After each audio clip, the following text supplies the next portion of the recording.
She banged on my front door like she owned the place, clipboard in hand, badge-shaped sticker on her golf cart. "You have 24 hours to vacate," she said. I laughed. She didn't know I owned every square inch of that lake, the road she drove in on, and her own HOA seat. "Before we go any further, I want to know where you're watching from. Drop your country in the comments. I love seeing how far these stories reach. And if you haven't subscribed yet, this is your last chance. Hit that subscribe button now, because the next story only gets crazier from here." My name's Daniel Reeves, and 3 years ago I sold a software company for more money than I ever thought I'd see in one lifetime. I bought a $74 million estate on Cedar Hollow Lake, 12 acres, private dock, a boathouse bigger than most people's homes. I didn't buy it to show off. I bought it because I grew up 30 minutes from that lake, poor, watching rich families cruise by on boats I could never afford to touch. I thought owning this place would be simple. Move in, keep to myself, enjoy the water. I had no idea that within 6 months a woman named Cheryl Dunmore, self-appointed HOA, president of a neighborhood association I didn't even know existed, would try to convince an entire county that I didn't belong on my own land. It started with a letter. Then 5 more. Then Cheryl herself, standing on my porch in a visor and aviators, informing me that my dock violated setback regulations for an association called Cedar Hollow Shores HOA. There was just one problem: my property had never been part of that HOA. Ever. The previous owner, a shipping magnate, had fought and won that exact battle a decade earlier. I told her politely. She didn't care. "Regulations are regulations," she said, tapping her clipboard like it was scripture. "You have until Friday to remove the dock extension, or we escalate." I remember standing there thinking, escalate to what? She had no legal authority over me. But something in her tone told me this wasn't going to be a one-conversation problem. It wasn't. 2 days later, my groundskeeper found a bright orange notice zip tied to my gate. Notice of violation, immediate action required. I hadn't just made an enemy. I'd made a woman with a laminator and way too much free time believe she had power she never actually had. And trust me, that orange notice would matter a lot more later. Over the next 3 weeks, Cheryl didn't let up. She started showing up at community events, calling me the entitled newcomer disrespecting our lake's legacy. She printed flyers. She got a dozen actual HOA members, people who genuinely lived under her association's rules, to sign a petition demanding I conform to community standards. The problem? None of those standards applied to me. I wasn't in her HOA. I never had been. I tried to handle it like an adult. I invited her to my property, showed her the original deed, the recorded property lines, even the county zoning map that clearly excluded my 12 acres from Cedar Hollow Shores territory. She looked at every document. Then she smiled and said the sentence that changed everything: "Paperwork can always be fixed. People like you always think money solves everything, but this is our lake, not yours." That was the moment I stopped being patient. Because now this wasn't about a dock anymore. It was personal. And Cheryl was about to find out exactly how far she'd pushed the wrong person. What she did next would bring police cars to my driveway. 2 weeks later, I came home from a business trip to find something I never expected: a padlock. On my gate. On my private road.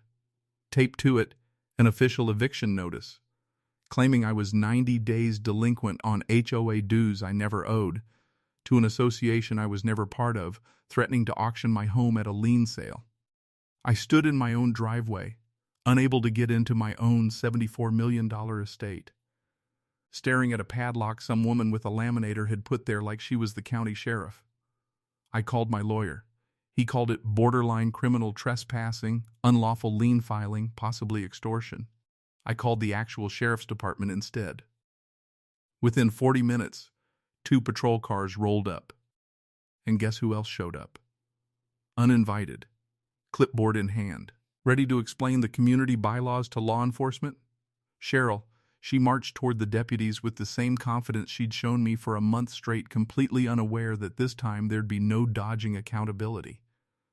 No flyers, no petitions, just badges, body cams, and a property deed that was about to end her little reign of terror once and for all. "Ma'am," Is this your padlock? The deputy asked. Cheryl straightened her visor. I'm the HOA president. I have every right to enforce what, exactly? The deputy interrupted. This property isn't in your association's jurisdiction. We checked county records on the way here. Her face flickered just for a second like she hadn't expected anyone to actually verify anything. That's the thing about people like Cheryl. They count on nobody double-checking. I stepped forward and handed the deputies the folder I'd been building for a month, the deed, the zoning map, the original HOA exemption from the previous owner, and yes, that orange violation notice from weeks earlier, now Exhibit A in a trespassing and unlawful lien complaint. The second deputy read through the padlock notice, then looked at Cheryl. You filed a lien on a property you have no legal authority over, and you physically obstructed access to private property. Do you understand how serious that is? Cheryl's voice cracked as she tried explaining community values and protecting the lake's integrity, but the deputies weren't interested in speeches. One of them was already reaching for handcuffs when she suddenly went quiet completely.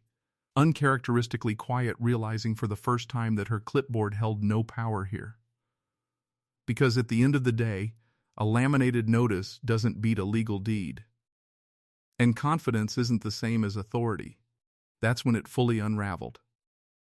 Turns out, Cheryl had done this before to at least 2 other property owners nearby, both of whom, we later learned, quietly paid unauthorized dues out of confusion rather than fight her. Neighbors who'd stayed silent for years suddenly started talking. One woman admitted Cheryl had threatened to have her car towed for parking outside guidelines that, again, didn't apply to her property either. The deputies cited Cheryl for trespassing and illegal lien filing. The actual HOA. Board, the legitimate one, released a statement distancing themselves from her unauthorized enforcement actions, and within a month she was formally removed from her position entirely. The woman who spent a month trying to convince an entire county I didn't belong on my own land ended up being escorted off it herself, in front of everyone. A year later, my dock is still exactly where it's always been. My lake is still mine. And Cheryl? She moved out of Cedar Hollow entirely. Turns out it's hard to run a neighborhood association after getting removed from it in front of 2 patrol cars and half your street.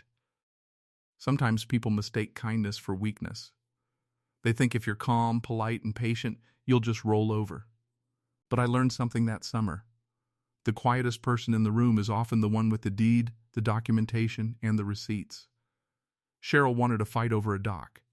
She got a masterclass in what happens when you pick the wrong house to bully.